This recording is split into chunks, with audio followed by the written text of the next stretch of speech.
Hey everybody, I'm Mark Walters of bigfanboy.com, and I'm sitting here with the man who has the superpower to make women cry, Nicholas Sparks. It's a great pleasure to have you here in Dallas. I was thinking about that one all the way over here. So Safe Haven is a movie that, honest to God, this is a kind of film that I feel like I wouldn't want to watch or I wouldn't want to see, but I really enjoyed it a lot. I think part of it comes from the fact that because I travel to places like that and I know exactly what the allure is of going into a place like that and just wanting to stay there. Sure. Yeah. So it was filmed in Southport. The novel was set in Southport. It's this great little village, essentially, on the coast.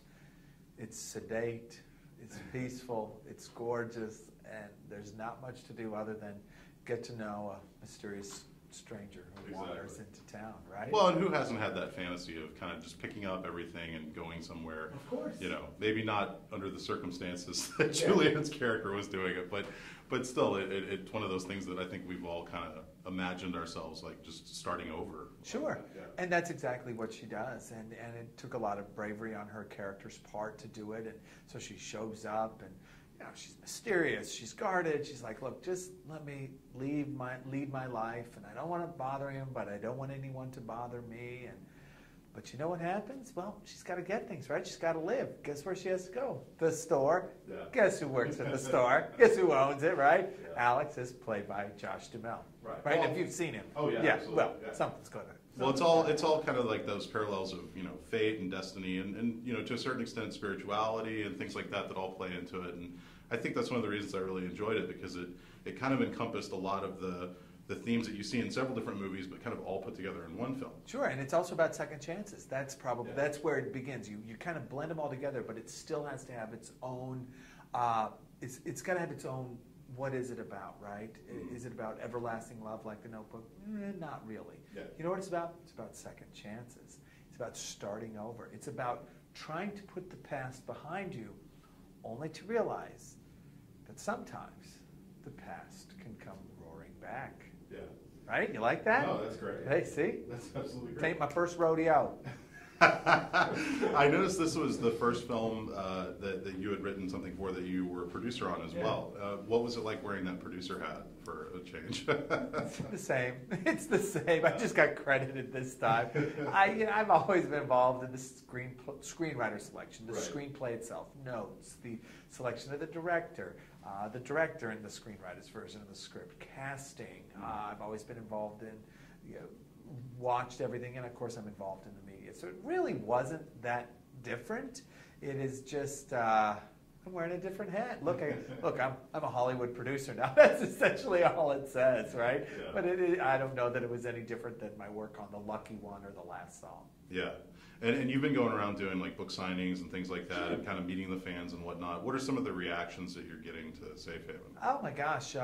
Well, do book signings, did those years ago for Safe Haven. I'm doing them now as part of this tour, doing a lot of sneak peeks. Loving it. People, I think, like it because it's everything they expected it would be, and then a whole lot more. Right. Because you've got this great element of danger, which you wonder if it'll go away, but it just kind of builds and builds, and it moves. By the last 30 minutes of this film, it's an all-out thriller. Yeah. If you want to know what it is, it's an all-out, really scary thriller. Yeah, I kind of felt like for like a half a second I was watching almost like a really good horror movie. Right. Because it was just so...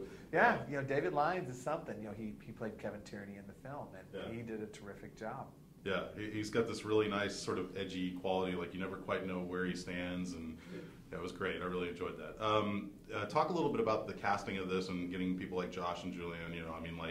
They're so great in these roles, and the chemistry is obviously there, and that's one of those things that, like in a film like this, if the chemistry doesn't work, the whole film's going to fall apart. But these two really just seem to kind of naturally fit together.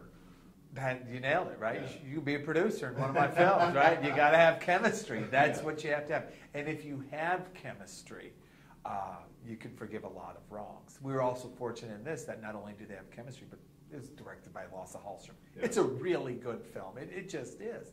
And you start with Josh, right? Josh came first. His name kind of floated to the surface. He would say last. I'm like, no, it was right up there as soon as his name came up. Everyone started gravitating to that, and we gauged his interest, and so he came on board. And once we had Josh, you're saying, okay, who do we need opposite this guy? Who would be perfect? Who does he have chemistry with? And So you start basically having read with actresses, right? They come in and you're looking for this crazy thing called chemistry. And those two had it, and they're both great people, incredibly genuine, warm people. And she's got that kind of face that just looks, she's like a young Meg Ryan. She just looks like that even though she's guarded, that even though she's mysterious, it's still someone you might want to get to know. And so it just all works. Well, and I like the fact, too, that it's not an actress that maybe says, brings a whole lot of history with them. It's more of a fresh face. Sure, so kind of like Rachel McAdams or Mandy Moore or even, or Amanda Seyfried. That's part of our thing. Taylor Schilling, right? We like to introduce new actresses to the world because these are very complex roles to play. It looks so easy from where you sit in the audience. These are so hard to play because so much of the actual movement forward in the story comes from how they portray the emotions within the story. Right. That's what it is. And so if the emotions aren't there, the words won't work. So, I mean, they're tough roles to play. And you mentioned working with is it Lassie or Lasse? Lasse, okay. Working with someone like him and him being able to kind of bring your words to the screen, I mean, obviously you guys have a good dynamic. It's not your first rodeo together. Right. What is it about him that works so well in terms of taking your words and putting it on the screen? There was a lot of complexity in this film. There was a lot of complexity. There was a lot of balance that had to be taken care of. Mysterious, guarded stranger, but very likable. For Josh, wounded, kind of stuck in life, and wants to move on, but afraid to do so.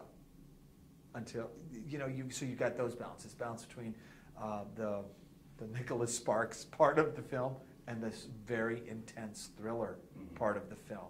The hidden twists and turns and how you play those relationships. The kids is complex. When you deal with complexity, you need someone who can handle all that, and he's very good at it. Yeah, he's good at it. Yeah, well, you guys seem to work great together, and I think it's good. You're like a good, working duo on that sort of thing. Well, I know I got to wrap this up. The last thing I want to ask you is that if you had to describe Mark Walters, me, if you were to describe me in a book in one sentence, how would you put it? Oh my gosh, how would I just? You want to put me? Well, let's see. That's not how writing works. You don't just type. You have to create. I would say. Let's say there's a kindness to his eyes that reflect a deeper intelligence that people may not expect. Wow, I think I'm going to start crying. That's amazing. I really enjoyed this. This was great. It's a perfect Valentine's Day movie. Ladies and gentlemen, Safe Haven, check it out, Valentine's Day. Nicholas Sparks, thank you for coming to Dallas. It's really a pleasure to meet you. Yeah. You're welcome. Awesome.